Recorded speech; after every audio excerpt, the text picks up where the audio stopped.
सुमन, सुमन, मेरी बात सुनो। सुमन, दरवाजा खोलो।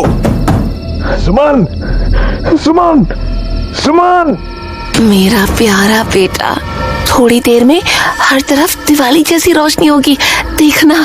सच्ची? हाँ हाँ, और फिर हम लोग एक बहुत सुंदर से प्लेग्राउंड में चलेंगे, जहाँ एक बहुत सुंदर सा गार्डन भी होगा। हम खूब मजे करेंगे। मम्मी, क्या वहाँ पापा भी होंगे? नहीं, हम वहाँ पापा को कभी नहीं आने देंगे, कभी नहीं। हम उनके कमरे का दरवाजा हमेशा बंद रखेंगे। सुमन, ये पागलपन है। आखिर क्या करने वाली हो तुम? दरवाजा खोलो। सुमन। चुप, बिल्कुल चुप। ये सब कुछ तुम्हारी वजह से हो रहा है। अगर तुमने उन बच्चों को यहाँ से जाने नहीं दिया होता तो ये सब कुछ होता ही नहीं। सुमन, तुमने उन बच्चों को किडनैप कर रखा था। तुम जानती भी हो तुमने। मैंने उन्हें इसलिए अपने घर पर रखा था ताकि हमारा बेटा उनके साथ खेल सके। सुमन, तुम उन्हें टॉर्चर कर रही थी। तुम्हारा दिमाग तो सही है। हाँ, किया मैंने उन्हें टॉर्चर, क्योंकि वो मेरे प्यारे बेटे के साथ दोस्ती नहीं कर रहे थे। पर अब मैं अपने बेटे को ऐसी दुनिया में लेकर जाऊंगी जहाँ वो जिससे चाहे उससे दोस्ती कर सकेगा और उनके साथ हमेशा खेल सकेगा। सुमन, पागल मत बनो। सुमन। बोलो बेटा, हैप्पी दिवाली। हैप्पी दिवाली।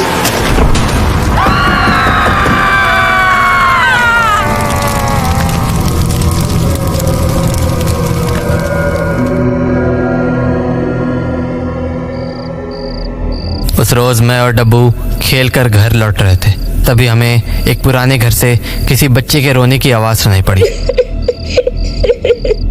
गौर से देखा तो घर की चौखट पर एक बच्चा खड़ा रो रहा था, तो मैं और डब्बू उसके पास गए। क्या हुआ तुम्हें? क्यों रो रहे हो? हाँ बताओ। उस बच्चे ने कुछ नहीं कहा और फिर अचानक वो रोता हुआ घर के अंदर चला गया। अरे, इसे क्या हुआ? क्या करे कुंदन? अंदर चलकर देखे क्या? कहीं वो बच्चा किसी मुसीबत में ना हो। चल।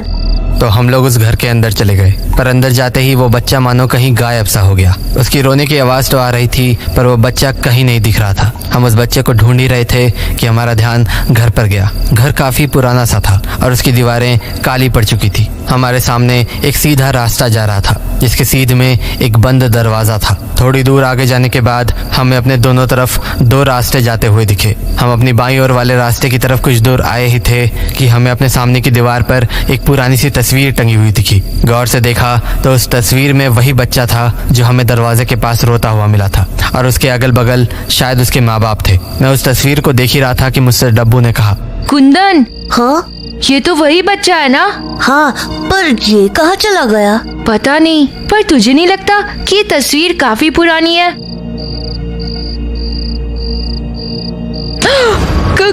कुंदन, हाँ? तूने देखा वो तस्वीर में वो औरत अभी हंस रही थी। क्या? हाँ, सच कह रहा हूँ, मैंने अपनी आंखों से देखा। पागल है क्या? मुझे तो ऐसा कुछ भी नहीं दिखा। शायद तुझे डर लग रहा होगा इस सुनसान घर में। अरे कुंदन, मैं झूठ नहीं बोल रहा हूँ, और सच कहूँ तो मुझे ये घर काफी अजीब लग रहा है। हर तरफ सब कुछ पुराना सा है और यहाँ वहाँ मकड़े के जाले भी लगे पड़े हैं। मुझे तो लगता है हमें यहाँ से निकलना चाहिए। और उस बच्चे का क्या? यार, वो दिख भी तो नहीं रहा है अब, ना उसकी आवाज आ रही है। मेरी बात मान, चल निकलते हैं यहाँ से। डब्बू ने अपनी बात पूरी ही की थी कि हमारे आसपास की लाइट जलने बुझने लगी और किसी के लगातार चीखने की आवाजें आने लगी। हाँ। उन चीखों से हम इतने डर गए कि हम उल्टे पांव उस तस्वीर से दूर भागने लगे, पर एक अजीब सा काला धुआं हमारा पीछा करने लगा। हम थोड़ी ही दूर आए होंगे कि वो आवाज़ अचानक से बंद हो गई, और तो और वो काला धुआं भी गायब हो गया। हमें ठीक से तो समझ नहीं आया कि क्या हुआ, पर हमें अपने बाईं ओर घर से बाहर निकलने का दरवाज़ा दिखा, तो हम दोनों घर के बाहर वाले दरवाजे तक आ गए। पर जैसे ही हमने वो दरवाज़ा खोलकर बाहर कदम रखा, हमारे होश उड़ गए, क्योंकि हम बाहर निकलने के बजाय किसी दूसरे कमरे के अंदर आ गए थे, और वो कमरा पूरी तरह से नया सा दिख रहा था। हाँ हाँ, ये क्या हुआ? हम इस कमरे में कैसे आ गए? हम तो बाहर निकल रहे थे ना? हाँ, कहीं ये कमरा इसी घर का हिस्सा तो नहीं? अरे पर ऐसा कैसे हो सकता है? हमने तो बाहर का दरवाजा खोला था ना। और अगर ऐसा है भी तो कमरे की दीवारें देख। सब कुछ कितना नया सा है, जबकि ये घर तो कितना पुराना सा था। हाँ, वापस चलकर देखे क्या? हाँ चल। पर पीछे मुड़ते ही हमें एक और झटका लगा, क्योंकि वो घर पूरी तरह से बदल चुका था। अरे ये इस घर को क्या हुआ? अभी थोड़ी देर पहले तो यहाँ दीवारें पुरानी थी, पर अब सब कुछ नया हो गया है। हाँ, मुझे भी कुछ ठीक से समझ नहीं आ रहा है। हम लोग घर को देख ही रहे थे कि हमें अपने पीछे से किसी के भागने की आवाज आई। पलट कर देखा तो वहाँ कोई नहीं था, लेकिन तभी हमारी नजर अपने सामने वाले दीवार पर गई। कुंदन, ये तो उसी औरत की तस्वीर है ना, जिसे हमने बाहर